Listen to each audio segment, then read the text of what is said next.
हमारे पास उसे मारने के लिए हथियार तो हैं, पर उसे मारने वाला कोई नहीं, इसलिए इन्हें तिहाड़ से मंगवाया है। ध्यान से सुनो, वो कोई मामूली खूनी या गुंडा नहीं है। कोलकाता की हर गली में, हर घर में उसके चाहने वाले हैं। अगर गड़बड़ी करोगे तो वो तुम्हारे साथ हमें भी मार देगा। आप इतना डरते क्यों हो? वो इंसान ही है ना, ट्रिगर दबा के उसे खलासी करना है ना। करना तो है, लेकिन जरा चालाकी से। कहाँ मिलेगा वो? उसकी कॉलोनी में शादी का रिसेप्शन चल रहा है।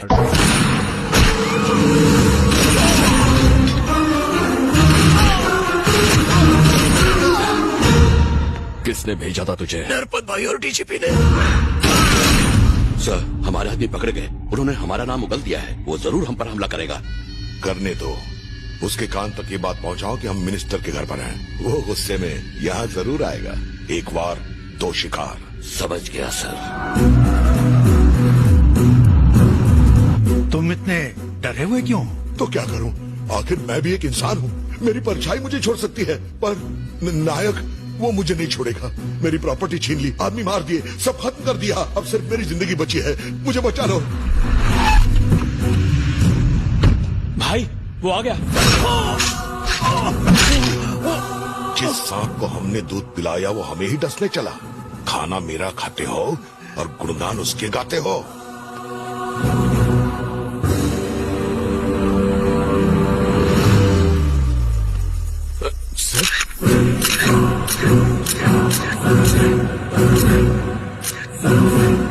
सिद्धार्थ नायक के हाथों मिनिस्टर का खून। क्या बकवास कर रहे हो?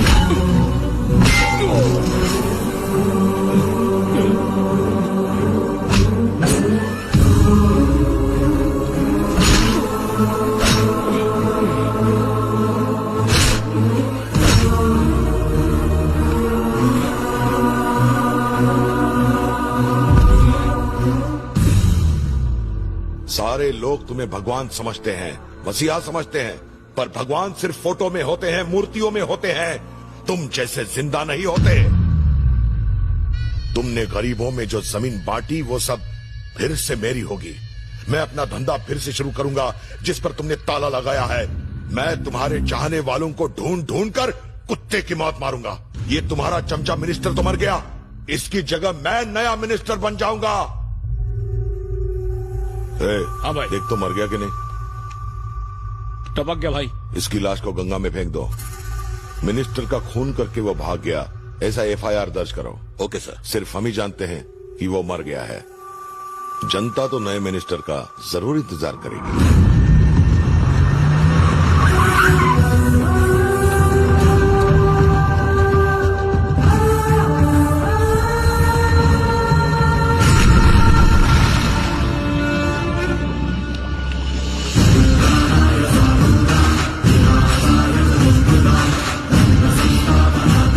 दुर्गा माँ ने मुझे बचा लिया।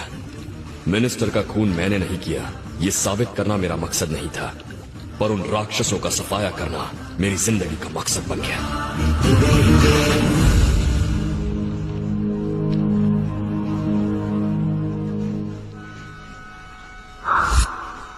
चलो माँ। अरे कहाँ जा रहा है? ये ट्रेन तो कोलकाता जा रही है। हम भी वहीं जा रहे हैं। कोलकाता क्यों? बताता हूँ। नायक भाई, आपसे मिलने के लिए कोई आया है। कौन है? दिखता तो बिल्कुल आपके जैसा है।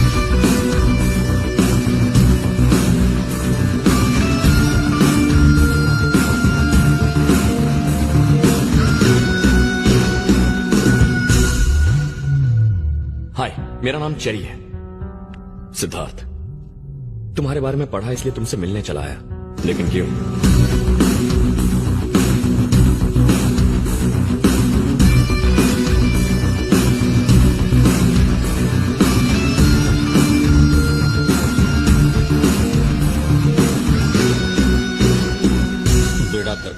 एक तरफ पुलिस है, एक तरफ वो जिन्हें इसने मारा, एक तरफ वो जो इसे मारना चाहते हैं। हम सॉफ्टवेयर वाले इन हार्डकोर गुंडों को कैसे हैंडल करेंगे?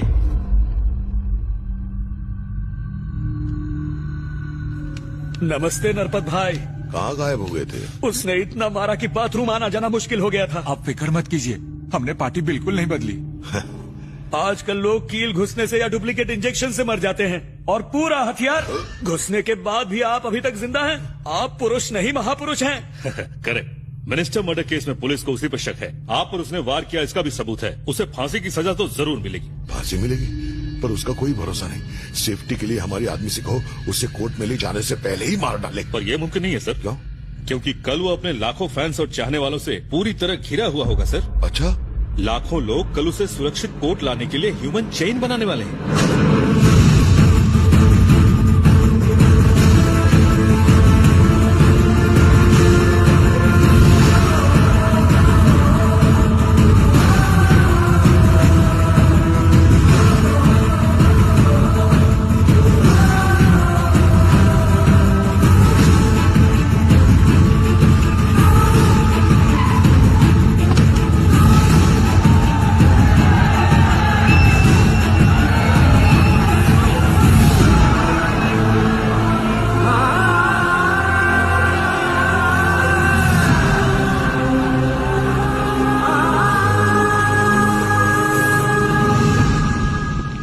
इतनी छोटी सी उम्र में भी इसकी कितनी बड़ी फैन फॉलोइंग है। फॉलोइंग अच्छे कर्मों से बढ़ती है, उम्र से नहीं।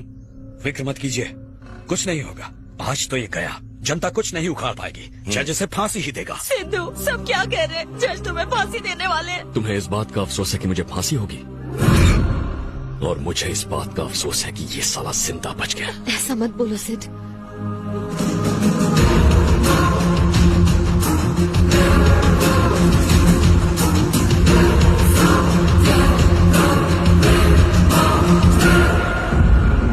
योर ऑनर, ये होम मिनिस्टर मर्डर केस में आरोपी है। इसने डीजीपी और टैक्सी सेठ को बड़ी बेरहमी से तड़पा तड़पा कर मार डाला। हमारे नए होम मिनिस्टर निर्भय नामचीन जी पर भी इसने जानलेवा हमला किया, जिसके हमारे पास ठोस सबूत है। ऐसे आरोपी को मौत की सजा सुनाई जाए ताकि और कोई मुजरिम बनने की जरूरत न कर सके।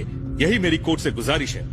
तो बोलो, कबूल करते हो कि ये गुनाह तुमने किए हैं? जज साहब उसे क्यों पूछ रहे हैं? आपके सामने उसके खिलाफ सबूत पड़े हैं। कोर्ट का टाइम बर्बाद किए बगैर उसे सजाए मौत दीजिए। शांत हो जाइए, कोर्ट के भी अपने नियम होते हैं। तो बोलो, तुम्हें गुनाह कबूल है? जी जज साहब, वो गुनाह मैंने किए हैं। आरोपी का कबूलनामा और गवाहों की तस्दीक के बाद आईपीसी सेक्शन 302 और 307 के तहत ये अदालत एक मिनट।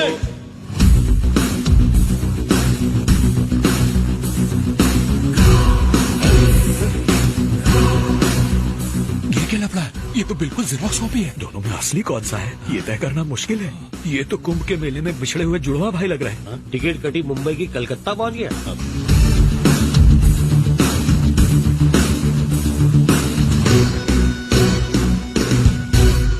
नमस्कार जज साहब। तुम कौन हो? हूबहू इसकी तरह दिखते हो। मेरा नाम सिद्धार्थ नायक है। ये सारे गुनाह मैंने किए हैं। नहीं योर ऑनर, मैं हूँ सिद्धार्थ नायक। मुझे लगता है ये मेरा कोई फैन है। पता नहीं क्यों मेरे जैसे कपड़े पहनकर मेरे सारे गुनाह अपने सर ले रहा है। नहीं जज साहब, ये मेरा फैन है जो मुझ जैसे कपड़े पहनकर मेरे सारे गुनाह अपने सर लेने की कोशिश कर रहा है। देखो दोस्त, मुझे बचाने के लिए अपनी जिंदगी दांव। बॉस, मैं भी यही कह रहा हूँ कि मुझे बचाने के लिए तुम बंद करो ये नाटक। अगर तुम नायक हो तो ये कौन है? मेरा फैन है। वो तुम्हारा फैन है तो तुम कौन हो? सिद्धार्थ नायक। नहीं नहीं नहीं, मैं हूँ सिद्धार्थ नायक। नहीं मैं हूँ, मैं हूँ सिद्धार्थ नायक। सिद्धार्थ नायक मेरा नाम है। जज साहब, मैं जानता हूँ मुझ पर हमला किसने किया। मुझ पर इस नायक ने हमला किया था। फांसी दे दो इसे। इनकी बात मत सुनिए जज साहब, लगता है ये कंफ्यूज हो गए। आप इन्हें 5 मिनट बाहर भेजिए, मैं आपसे कुछ बात करना चाहता हूँ। अदालत 5 मिनट के लिए मुलतवी की जाती है। जी, पूरा कबाड़ा हो गया। जो मैच आसानी से जीतने वाले थे उसे बारिश की वजह से बीच में ही रोकना पड़ा। वो दूसरा आदमी कौन है? वो चेरी है, मुंबई में सॉफ्टवेयर इंजीनियर है सर। पहले हम भी कंफ्यूज हो गए थे, इसीलिए उसे अरेस्ट कर लिया। क्या कर रहे हो? तुमने हमशक्ल को देखा था पहले? वो बेगुनाह था ना सर, इसलिए पहले उसे अरेस्ट किया, फिर बाद में छोड़ दिया। तुम्हें सीबीआई में भर्ती किसने किया? दिल पे मत लो सर। सर, अभी 5 मिनट का ब्रेक मिला है। मुझे लगता है उन दोनों ने जगह जरूर बदल दी होगी। आप जरा संभल कर। ये बताइए कि इनमें से हमला किसने किया था? दोनों ने जगह बदल दी होगी। इस आदमी ने। पहले तो तुमने इसे कहा था। क्या कहा? इन्होंने जगह नहीं बदली? नहीं बदली। बेवकूफ गधे। दोनों को फांसी देकर मैटर क्लोज कर दो। दोनों को दे दो फांसी, इन्हें छोड़ना नहीं। दोनों को लटका दो। मैं कहता हूं। साइलेंस। मत भूलिए कि आप जिम्मेदार पद पे बैठे। ये बातें शोभा नहीं देती आपको। कानून के मुताबिक 100 गुनहगार छूट जाए तो कोई बात नहीं, पर बेगुनाहों को सजा नहीं होनी चाहिए। मतलब केस का तो दी एंड हो गया रे। ये दोनों इंसान एक जैसे दिख रहे हैं, इसलिए मुजरिम को पहचानना मुश्किल है। लिहाजा कोर्ट सीबीआई को यह आदेश देती है कि इन दोनों को उनके परिवार और दोस्तों के साथ घर पर ही नजरबंद रखकर असली गुनहगार को पहचाने और कोर्ट में पेश करे, वो भी 10 दिनों के अंदर।